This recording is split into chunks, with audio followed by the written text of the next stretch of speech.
ಕೇಳಿರುವಂಥ ಪ್ರಶ್ನೆಯಲ್ಲಿ ನಾವು RTC ಅಥವಾ ಪಾಣಿನ 11 ನಾವು ಬೈಫರ್ಕೇಶನ್ ಮಾಡ್ತೀವಿ. ನಮ್ಮ ಆಸ್ತಿಗಳು ಒಂದು ಉದಾಹರಣೆ ಅಂದರೆ ಒಂದು 40-60 ಆಸ್ತಿ ತಂದೆ ಇರ್ತಾರೆ, ಇಬ್ಬರು ಮಕ್ಕಳಿರ್ತಾರೆ. ಆಸ್ತಿ ತಂದೆ ಹೋದಾದ್ಮೇಲೆ ಅದು ಬೈಫರ್ಕೇಶನ್ ಆಗಬೇಕು.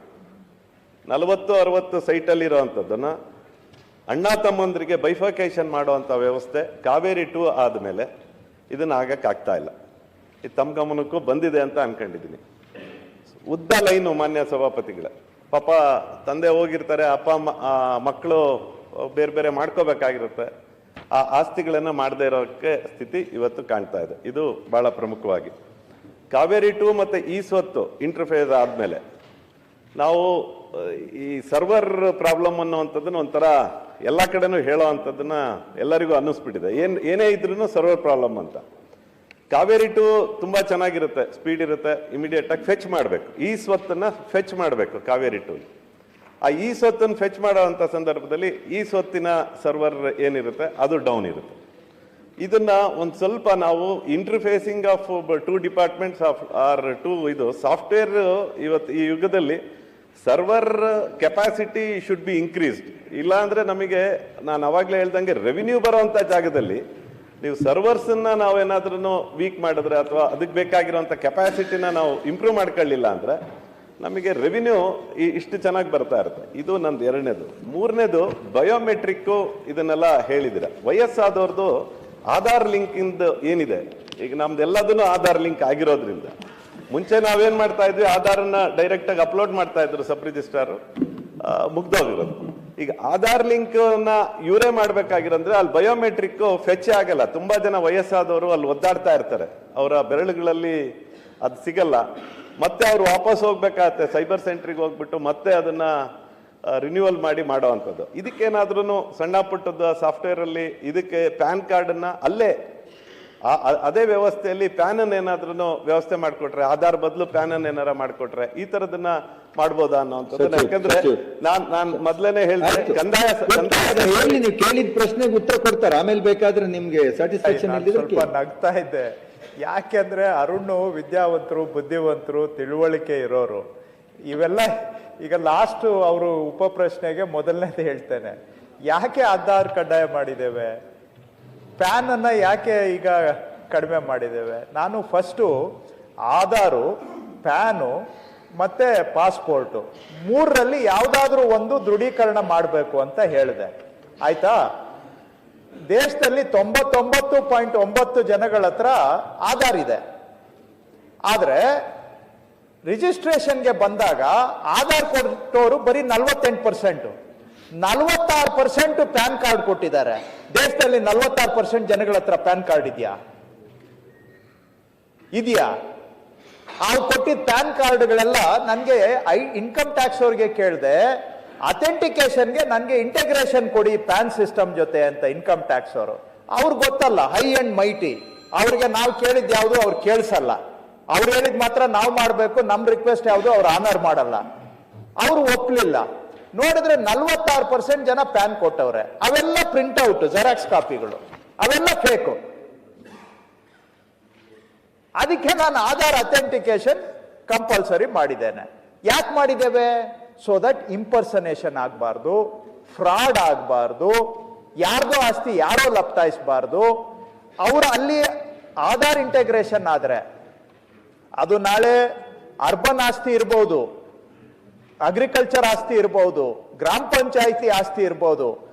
ಆ ಮಾಲೀಕತ್ವದ ದಾಖಲೆಗಳಲ್ಲಿ ಇವ್ರು ಆಧಾರ್ ಕೂತ್ಕೊಂಡ್ರೆ ನಾಳೆ ಓನರ್ಶಿಪ್ಗೆ ಒಂದು ಗ್ಯಾರಂಟಿ ಇರುತ್ತೆ.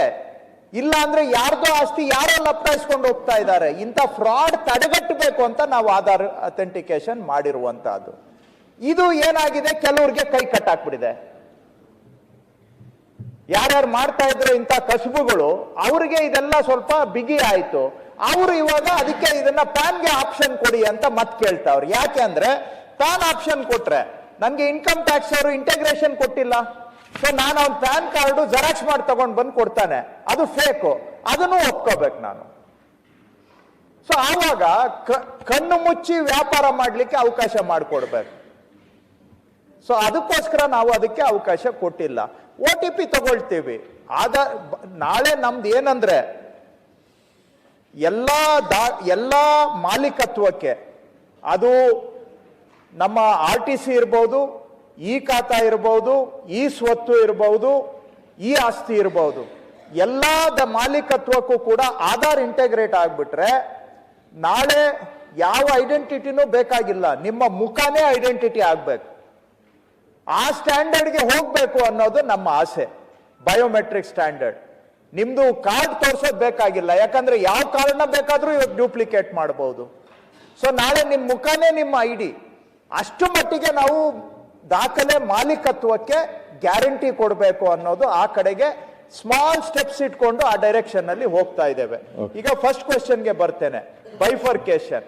ಬೈಫರ್ಕೇಶನ್ ಖಾತೆ ಕೆಲವ್ರದ್ದು ಆಗ್ತಾ ಇಲ್ಲ, ನಿಜ, ಒಪ್ಕೊಳ್ತೇನೆ.